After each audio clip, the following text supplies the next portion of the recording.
Você sabia que muitas empresas perdem bons profissionais simplesmente pela falta de feedback? O feedback no ambiente de trabalho e a prática que visa é uma prática que visa dar retorno a uma pessoa sobre, por exemplo, o seu desempenho e serve para aprimorar as habilidades dos colaboradores, encorajar, criar confiança, solucionar problemas que possam estar aí acontecendo, né? Esse é o tema de hoje do quadro Trabalho e Emprego. Eu recebo aqui no estúdio o consultor de empresas, palestrante Manuel França. Manuel, prazer tê-lo aqui. Bom dia. Bom dia, Adalberto. Bom dia a todos os telespectadores. Uma satisfação estar aqui. Manuel, vamos começar a falar então, já que nosso tempo é curto, sobre os equívocos cometidos, numa ponta e na outra. Os líderes, quais são os principais problemas em relação a esse processo? Adalberto, como você disse, o feedback ele é um retorno. E ele é muito importante para o desenvolvimento daquela equipe, daquelas pessoas, daquele desempenho daquela equipe. E o líder, ele é o principal responsável pela gestão da equipe. Então, sim, ele tem que dar esse feedback, mas muitas vezes ele não está muito, digamos, familiarizado, ou ele não tem muito conhecimento ou experiência.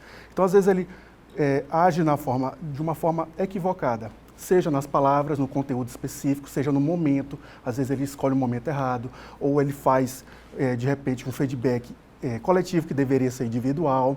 Então, tem alguns probleminhas aí que esse líder precisa entender para poder ter um feedback mais adequado. Para que se tenha eficiência e resultado, precisa de planejamento acima de tudo, né? Preparar um ambiente para essa situação. Há um problema em relação também, às vezes, a entender o feedback como um processo, né, Manuel? O feedback não é uma reunião, um momento, mas é preciso preparar, pensar que existem etapas, existe algo que você precisa plantar e colher lá na frente. O líder tem que ter essa preocupação também?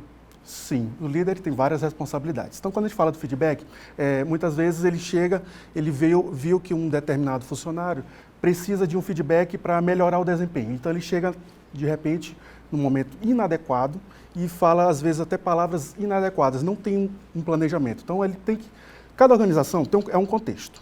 E aí, esse líder tem que entender o contexto dessa organização dele para ele planejar toda a gestão, incluindo o feedback. Que o feedback ele pode ser tanto positivo, como pode ser de correção, pode ser corretivo. Então, ele tem que fazer essa diferença para poder adequar o que ele vai dizer àquele momento que realmente precisa ser dito. Então, às vezes, pode ser antes ou depois de um determinado comportamento, de uma determinada ação do funcionário. Esse processo pode ser um diálogo, e aí, já que é um diálogo, o liderado também tem que estar com o espírito aberto para ouvir essas críticas, essas sugestões, trabalhar isso e perceber que não é uma questão pessoal? Sim.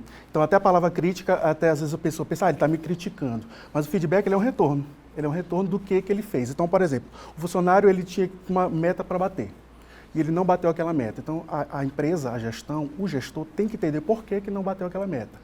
E aí tem que dar um feedback. Nesse caso, pode ser um feedback antecedente a um novo comportamento, uma nova ação. Então, se ele não bateu, é porque ele teve uma ação ali que não foi a mais adequada, a melhor ação para alcançar aquele objetivo.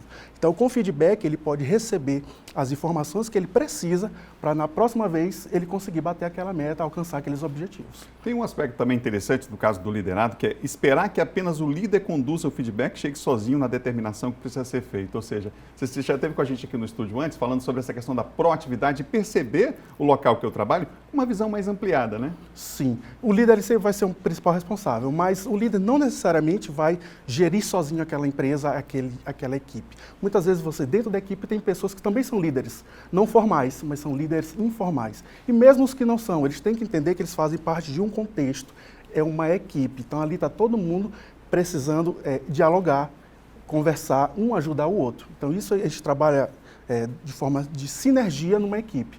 Então, essas pessoas, quando elas têm a clareza de que elas fazem parte de uma equipe, tudo fica mais fácil. Você falou sobre clareza. Ela não é fundamental, principalmente nesse tempo que a gente está vivendo agora, por exemplo, de home office, de trabalho em casa, já que essa distância física acaba impedindo algumas situações. Por exemplo, como fazer o feedback com um funcionário que está com a câmera desligada e vou ter só o áudio? Complica, né? Então, tem que ter acordos. Então, a gente está numa nova realidade, então, muitas vezes a gente está trabalhando à distância, então tem que ter um acordo, tem que ter ali, a gestão, ela tem que fazer um acordo com aquela equipe. Como é que nós vamos trabalhar?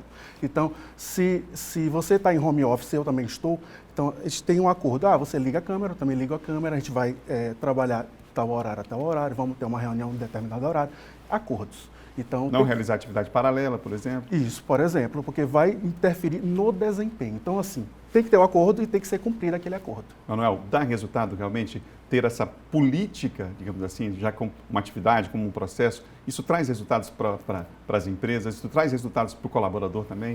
É o que a gente chama de cultura do feedback. Então, se a empresa, a organização tem a cultura do feedback, que todo mundo dá o feedback e recebe o feedback para poder melhorar o seu desempenho e o desempenho da equipe, sim, vai dar resultado, porque aquilo vai dar clareza do que está sendo feito e o que precisa ser feito para aquele resultado ser ainda melhor.